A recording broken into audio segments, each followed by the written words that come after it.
Hello and namaste. Welcome to the Writers Workout Conference 2023. I am Srivalli from India, Bharat.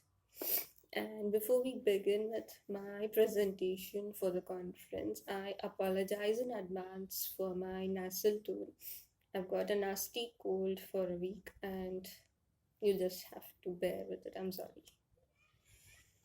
So, firstly, thank you, Teresa, for giving me this opportunity to speak at the conference. And this is, as you can see, my first time doing something like this. So, I'll also have to apologize for any mistakes or errors I make in the process. Right. So, I'll be talking about or presenting about the Hive. The Hive is actually a small indie collective run by a group of writer friends who came together to publish short story anthologies.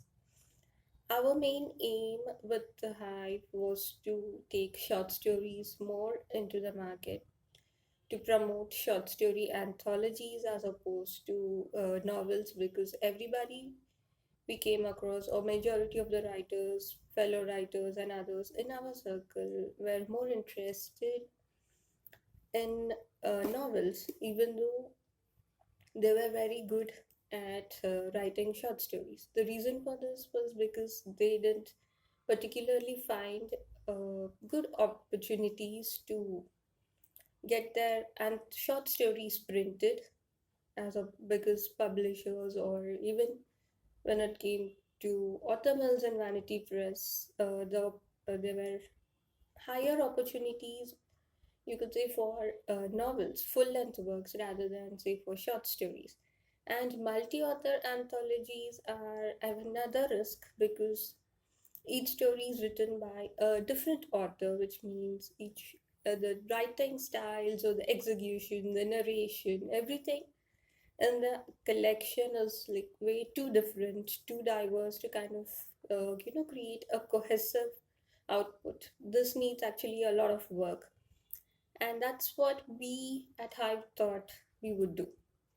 To create this common base place, or say a common platform where short story writers or writers even in their early stages of their career, where they prefer writing smaller or limited content, can find opportunities to get published, even if it is in ebooks.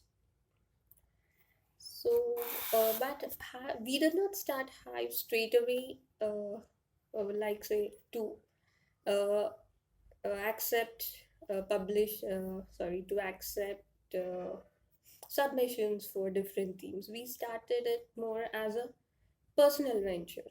It was like where a group of 13 friends, two group of 13 writers, some of us didn't even know each other before we began and before we joined in this group.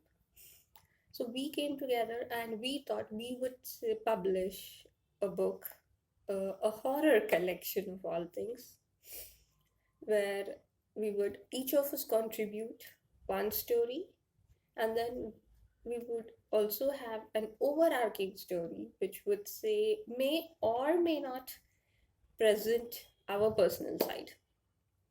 And as we began brainstorming for this collection, we came across many ideas. Some we liked, some we discarded, some were not feasible. But what we did like was that we wanted to involve our fellow writer friends in the process, but we couldn't accept a lot of short stories for one book. I mean, we were not in a position to handle something like that at that point. So what we instead did was to create a small Facebook page where we posted prompts for mini stories, you could say micro fiction, like 200 words, 150 words, where our friends could just, drabble, write a story for the given prompt in like half an hour. Some of them would be waiting for the prompt and they would write their story almost right away. We were like shocked. I mean, how can you write so fast? Even we couldn't do that. And these stories we added to our first book at the end, the best of selected best of mini tales. We also published a bundle. I'll talk about that later. But when we were discussing, writing, editing, and planning the first book, which is Route 13, The Highway to Hell. Yep, we went horror all the way. And mind you, some of us, you could say, did not even write horror before that. I had a bit of uh, this thing into the genre, but it's not some. It was a new experience, you could say.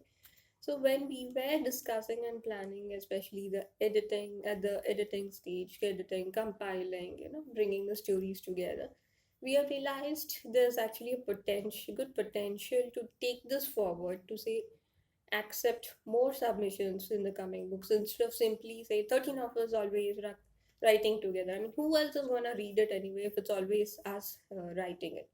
So why not open doors to allow more people to join the group, to not just maybe not entirely become a part of the team, because by then we've already started a small core team who was doing or handling the back end work, all the never ending admin tasks.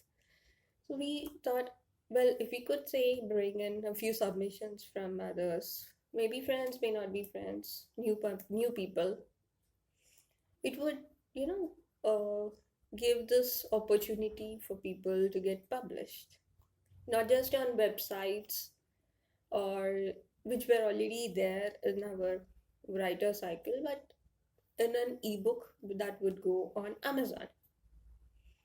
With that, after the and also when we published Route 13, the response was actually very good.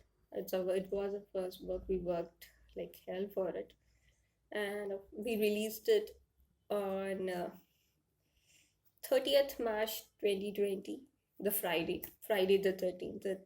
It's an auspicious date for us. And when the results were actually good, the initial hype or say the sales, it was very satisfactory.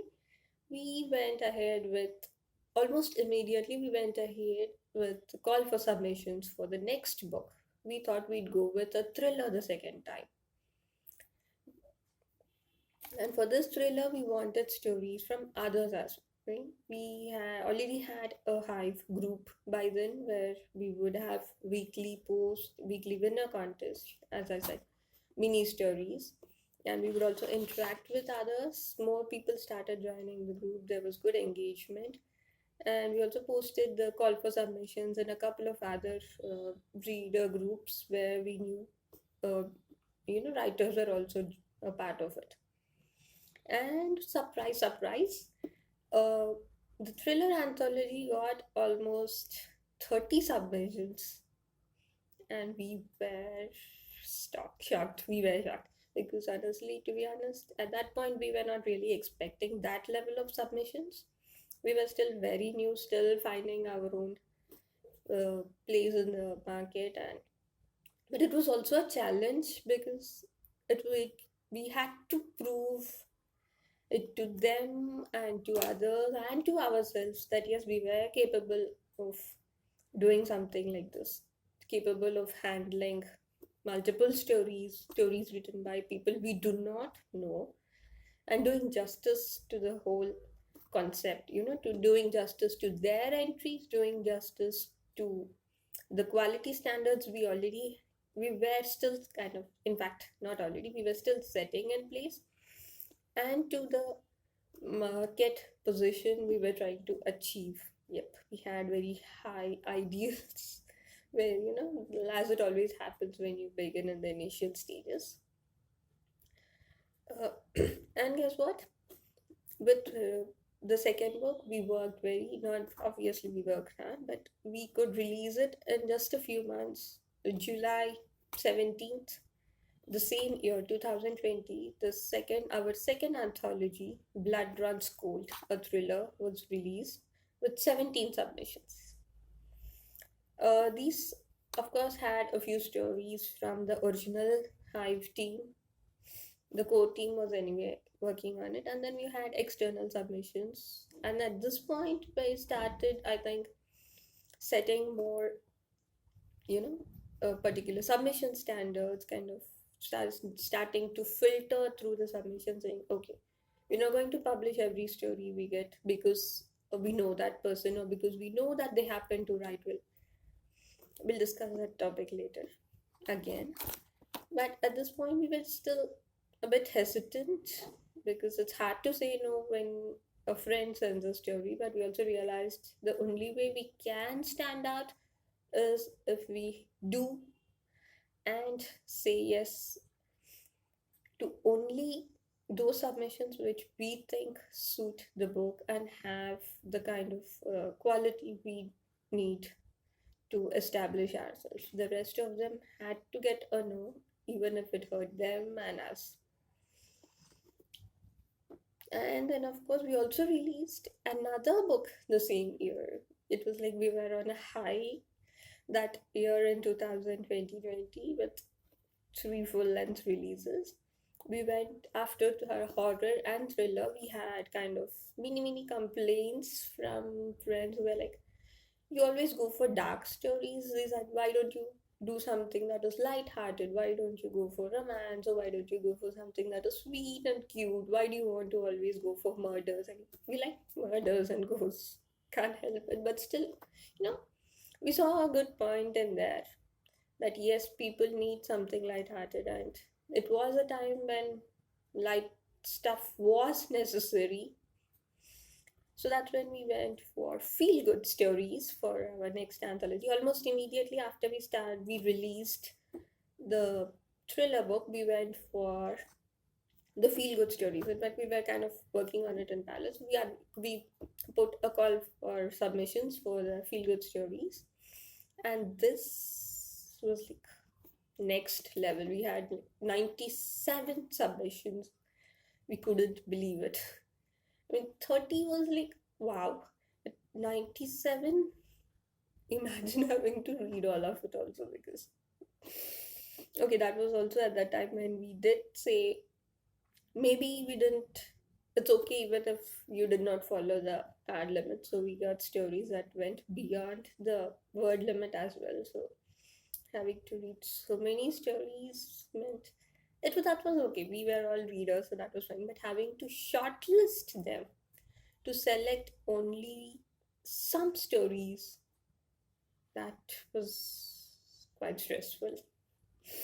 And you didn't know what to say because that was so stressful. We had this multiple spreadsheets in there, long list, second long list, first short list, second short list, third short list, and then these color codings for stories that were part of all the lists, and then stories we sent for rewrite, stories which came back very well rewritten, stories that were not so well rewritten, editings. Anyway, we did, and we could publish that collection, which I think gave us a lot of personal satisfaction. We did love that book type. And we also had to do the covers and marketing, everything by ourselves. We didn't hire anybody else. There were 5 of us working on the whole thing at back end. One is me, Srivalli, the other is Varadarajan Ramesh. Then there is Priya Bajpai, Anshu Bojnagarwala, and Lakshmi Priya, who goes by LP. So we were these 5 people with a bit of help from a couple of other friends who would do the proofreading and help with the last minute editing and stuff. So from cover designing, which was exclusively Varadarajan's job, to handling the Facebook pages and groups, promoting, editing, which was again multi-level because 2 people, all of us couldn't edit the same thing. We'd make a mess of the original story. So everything, and then compilation, which was my job, bringing the whole thing together, formatting the Kindle document, creating the EPUB, which was again another friend's job. So it takes a lot of work, you with a lot of energy to keep the platform running. But it's also very, very, very fun, and it's such, I mean, it's kind of feeling you cannot actually describe and say, oh, this is good, oh, I loved it, because it's much more than that. It's where you will want to, you just feel like you're in a totally different world. You want to you have to experience all that, the rush, the pressure, the banter, the mess we make. We laugh, we cry.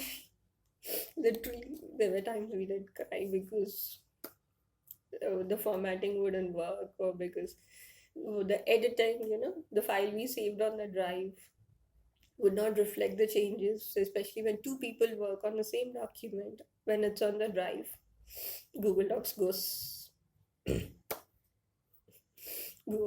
its way. I mean, you don't know what it will do.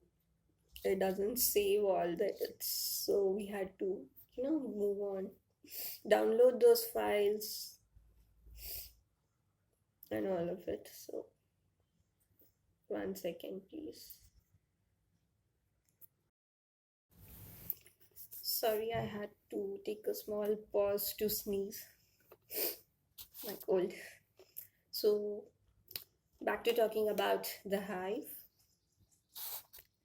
I'll just give you a short run through of our selection process. As I said, we were a team of 5 people. We called ourselves the Hive core group or the core team. We would create a Google spreadsheet with different columns: submission title, author name, a column for the final verdict, and then 5 columns, one each for each of us to write our comments or impressions about the story.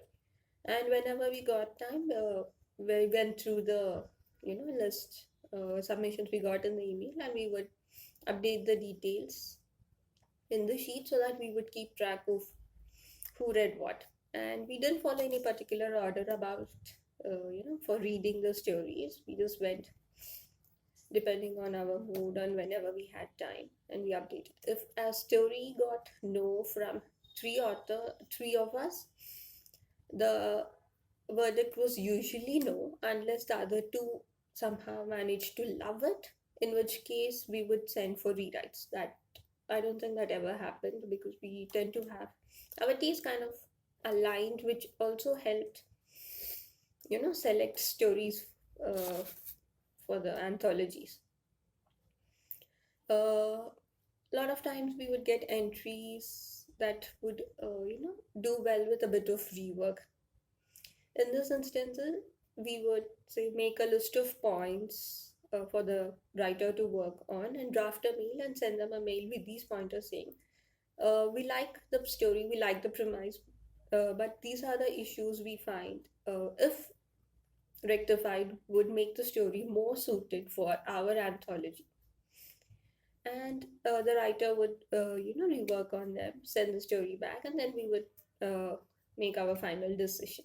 Sometimes we had to ask authors to get the works professionally edited, which could actually make a lot of difference to the stories.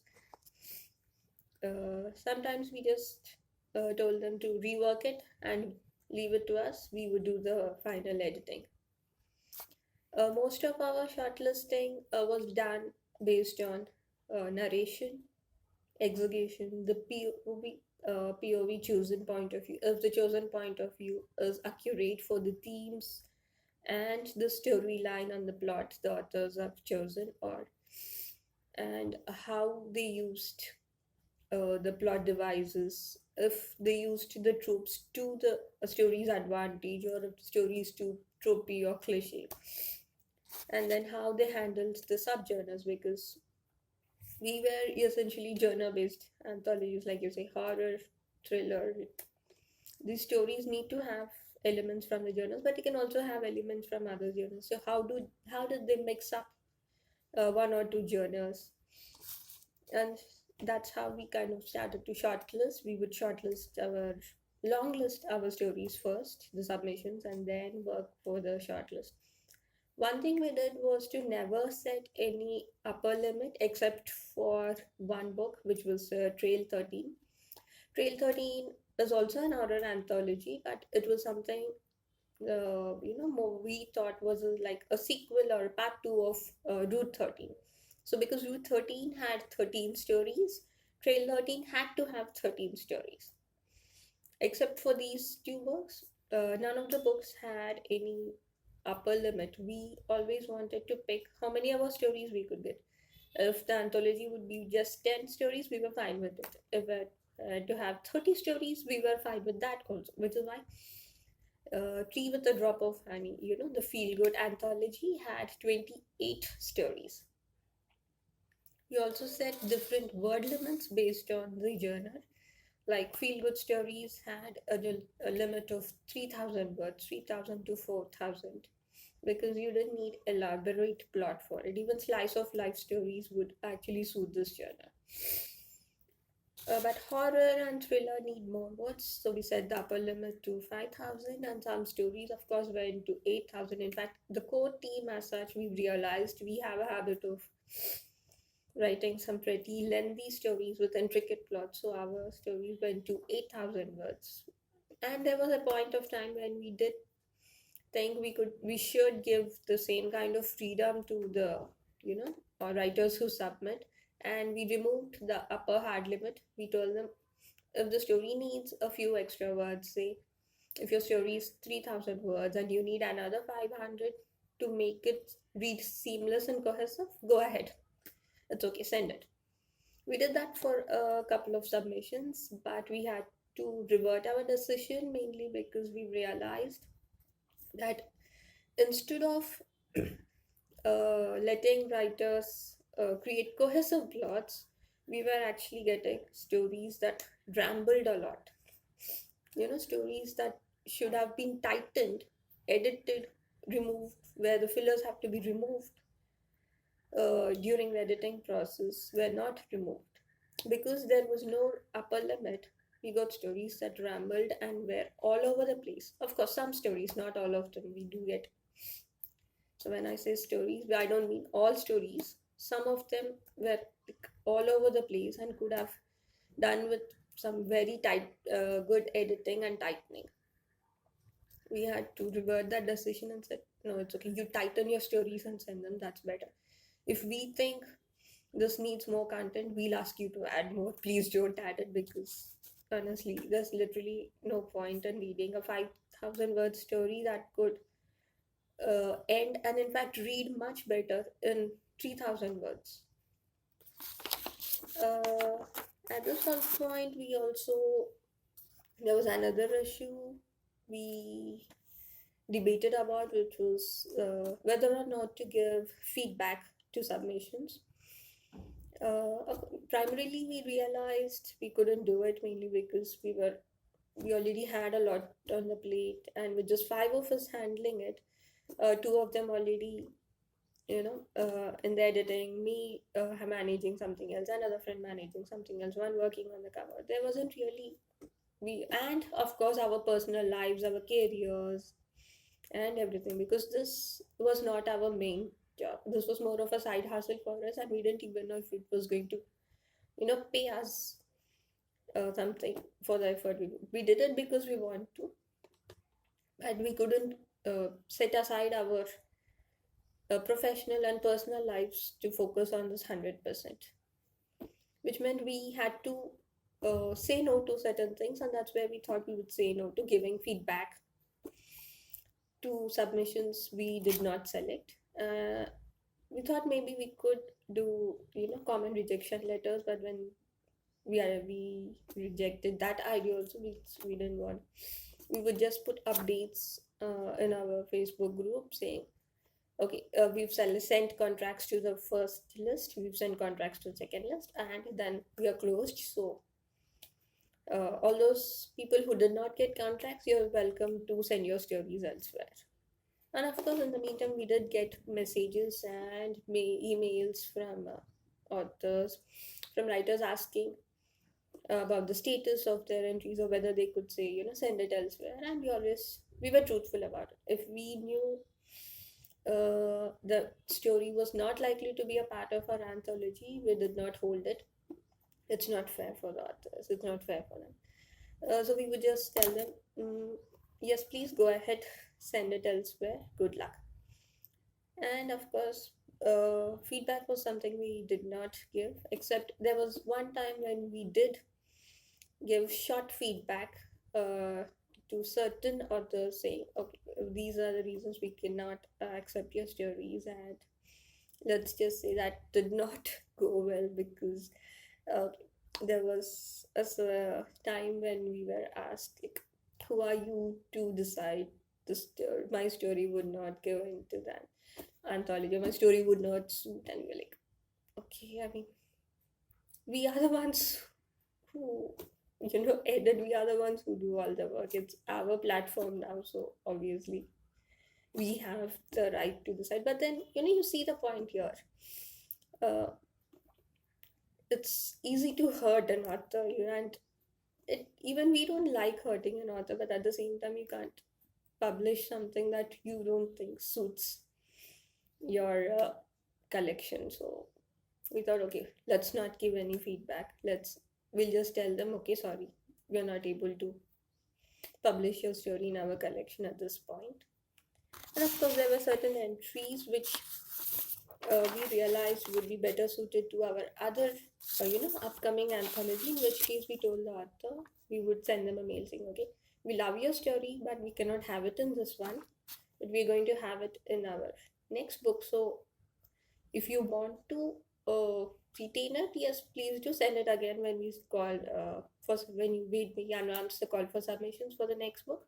In the meantime, if you want to say publish it elsewhere, then yes, please go ahead, but we cannot take it anymore.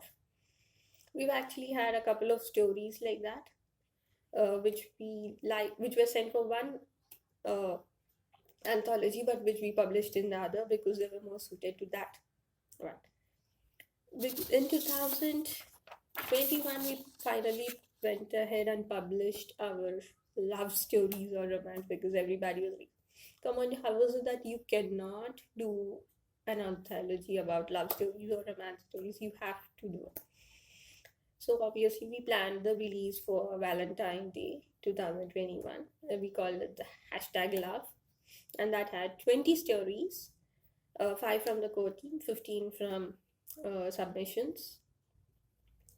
And we handled different kinds of love, obviously. A lot of subgenres, variety, a mix of everything, some fantasy, some uh, paranormal minds, like that. Some general, some second chance romance, different tropes, some subtle, some explicit. Yes, we do publish all kinds of stories, and in fact, except for our feel good collections, all of the rest of our anthologies are strictly 18 plus. And guess what? In fact, we actually had a 15-year-old send a story for #love, and yes, we did publish that entry. It was beautiful. We did publish that one. And we had to actually tell their mom that, okay, this is actually an 18 plus anthology. So maybe if you want to kind of, if you're hesitant about it, decide whether or not you want your child's story in our book. And they were like, no, we are fine with it. In a way, you can see that everything's actually going good, which we also thought was going good. And we had like long-term plans, 5-year plans, where we were ready to register the platform as an LLC, where we call it the Hive publications, officially register it so that we would create a seller account on Amazon that would allow us to place ads and more marketing options, especially because Amazon does restrict few things when you are a KDP author, especially not from the US or UK, because Amazon India for one does not have print on demand services, which means we cannot get our books printed through Amazon and warehouses, where we have to get them printed outside, which would increase our cost. One of the main reasons why we did not initially go for printed versions, paperback, because we could only afford ebooks, which was free. Thankfortunately, ISBN is something we didn't have to worry about, because in India, we can apply for ISBN for free, and of course, after once we get the ISBN, they give us a couple of months to make sure we have used it, so that we don't waste the number. But at this point, in this whole process, as we were growing, developing, expanding, uh, we faced certain problems like market saturation, issues of quality versus quantity, because other groups, in a way, also started getting into publishing anthologies, which we loved, because there's nothing better than more opportunities for writers to share the short stories and anthologies, get them published on with different platforms. But this also meant each platform had their own standards, each platform had their own set of rules and regulations. Like, we did not collect money, we did not ask for payment, but we did have certain standards, meaning writers already started calling us very picky, because we would not select stories we thought did not fit our anthology, which meant uh, naturally issues about hesitancy when it came to Hive, something which they did not have when it came to other publishing, other platforms, even if they had to pay, because ultimately we realize that sometimes writers need that confidence of having their stories published in books, have seeing their name in print, which mean, and if they have to pay for that opportunity, they will do it. They would rather pay and see their name in print than get that stamp of acclaim from a certain hive who was considered very picky. And on the course of time, we realized it was almost a battle we were losing. And not only did while we did get submissions for our other call for other anthologies, uh, there was a decrease in quality, marked decrease in quality, almost like they were just trying. Okay, it's okay even if you don't publish my story, you anyway don't, so it's okay, take the story instead, kind of a kind of approach, that, which meant we couldn't sit with that. And finally, the issue with the paid review networks, there is almost a very notorious gang, you could say, on Instagram and other platforms, where they tell you that you have to pay to get your book reviewed, and they're going to promote it, and then you have to keep following up, and there's absolutely no difference in engagement or sales, because reviewers follow reviewers in those networks, which means once a reviewer approaches you, you'll have more reviewers approaching you. You keep paying them to talk about your book, and they only keep liking their posts. So that's absolutely a waste of time and money. And with all of this, and two of our teammates having to had focus more on their personal life, so they had to take a break and step down, we've decided the Hive would take a break. We've been on a break for a year. 2023 has been like completely our break year. And in 2024, we do hope we can restart, maybe rebrand the Hive. Even if we don't do short story anthologies, maybe try something again. Start the engagement on our Facebook groups, which are almost dead. But let's see, that's still a long way away. We need to plan and put a lot of things on paper, check out the feasibility and everything. But the Hive, as long as it lasted, was a wonderful journey and something I would not trade for anything. I mean, if you were to ask, would you not do it? I'm like, no, I will do it again if I have to. Maybe not make the same mistakes, but yes. Hive taught us a lot, and I'll always be grateful to it. Presentation at this point, and I I would like to thank Teresa, Cindy, and all the writers workout team for giving me this opportunity to speak at this conference. And as a hopefully good news, before I sign out, my short story collection of middle grade fantasy has found a small publisher, and I hope the book sees print and hits the stands this year. Fingers crossed for me and for Hive. And thank you very much for watching my video, my presentation. Thank you.